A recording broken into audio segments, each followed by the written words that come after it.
Drimna area. I'm just going to give apologies tonight for Breed Smith TD. Unfortunately, she's nearly there, nearly back to recovery, but she's just taking a little bit more time.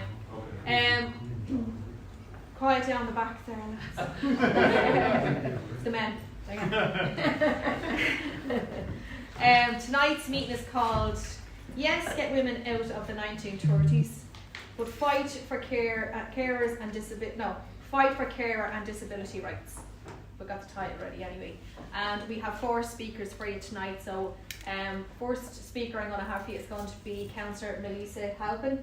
She's also works out in the Dún Laoghaire office with Richard Boyd Barrett, TD.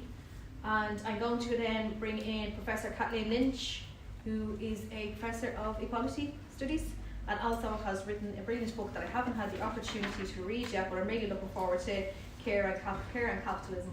And then I'm going to bring in Kaylee McKevitt.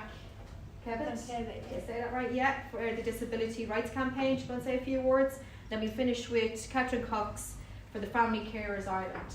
So I'm just going to ask everybody to allow everyone to say their few words tonight. I will then open up the floor for contributions. I hope everybody's going to give everyone the opportunity to say their few words in a nice, calm, friendly manner, as that we're all well known for. And I will allow everybody the opportunity to say the few words, but I am asking everybody it is a time for us to have our opinions, have our say on tonight's meeting, but also giving everybody the chance to have the floor when they are speaking, okay? So I'm going to get Lisa, do you want to get going? Yeah. Okay, thanks very much, Hazel, and it's they're big shoes to fill when you're asked to stand in for Breed Smith, so I hope I hope you will put up with me. But I want to start by saying that the government have made a complete and utter hames of this whole referendum from beginning to end, and they may well get a bloody nose in it and at the end of this week. And I think it's it's unusual that you have a referendum where there are progressive people that I can see on both sides of the argument. In the second referendum, there are progressive people on both sides of the argument who want to see the best for people, and I believe they are fighting for what they want to see as the best for people, and they're on both sides of this argument. So I think we should start from that position. But the government's mess of it, I think, started by when they introduced the legislation before Christmas. They refused to allow a proper debate on it. They refused to there were many amendments, put amendments into this to try and improve the situation, to try and insert the rights of people with disabilities into this, and many others did as well. But this was ignored, and it was guillotined in January, and there was no pre-legislative scrutiny. Most bills have to go through a process of scrutiny before it goes into the Dáil, and none of that was given. So the whole thing has been a hames from beginning to end. And why did the government do this? Now, I think that after repeal, and after the great success of repeal, the first thing that came onto the agenda was the idea of getting gender equality into the Constitution. And, as we had been so favourably favoured by the Citizens' Assembly previously, a lot of people had a lot of hope in the Citizens' Assembly coming up with proposals around both gender equality and disability rights. And naturally these things go together because women by and large are the main providers of care in society. So both of these coming into the Citizens' Assembly made a lot of sense. And the assembly that took place voted at the end for a piece in the Constitution that would oblige the state to take reasonable measures to support care within the home and the community. It was not just about care in the home, but the government didn't go with that wording. They decided, and this is the interesting part.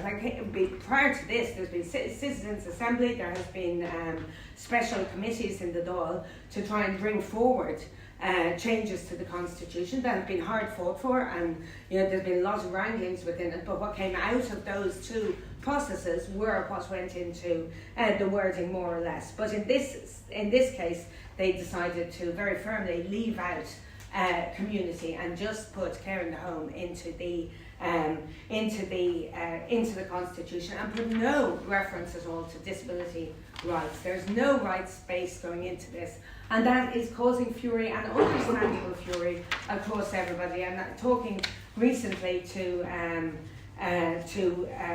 one of the people who comes into the community reasonably, comes into the advice centre that I work in out in Dunleary with Richard, who has been waiting for his wheelchair to be fixed since last November. You know, what kind of society have we got where, as this guy puts it, his wheels are his legs? And what kind of society do we live in that does not give you a basic right to be able to do that? And that is why people are absolutely furious and rightly looking at this as an opportunity to give the government a drubbing because of this. Now, that's not the, and why did Fianna Fáil and Fine Gael do this? I think a lot of people were shocked last night at Leo Varadkar on the news saying that he believed everybody should, you know, he had, you know, God forbid anything should happen to his sister, but he would look after his family, and that was the role of the family in society. But people were surprised at that. But to my mind, that's Fine Gael. That's Fine Gael, and that's wealthy, elitist, privileged Fine Gael, who are refusing to give any social rights in society, who are refusing to actually give rights to people, and at the same time trying to hide behind a veneer of progressiveness around taking the women in the home piece out of the Constitution. So they got away with this around repeal and marriage equality, where they positioned themselves as progressive, while they were still the neoliberal Fine Gael and Fianna Fáil they've always been. But around this, because it actually means investing in social rights for people, I think the mask has slipped. So they have tried to cover it with removing women in the home in the Constitution, while putting in a new piece that is only about care in the home and doesn't confer any rights.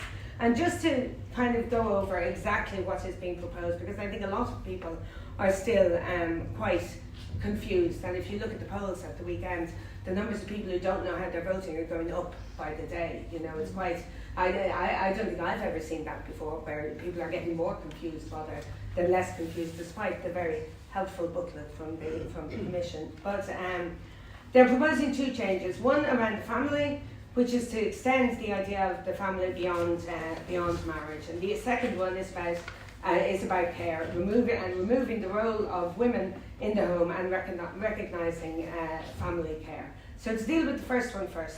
At the moment, it currently says in the Constitution that the family is the natural, primary and fundamental unit group of society.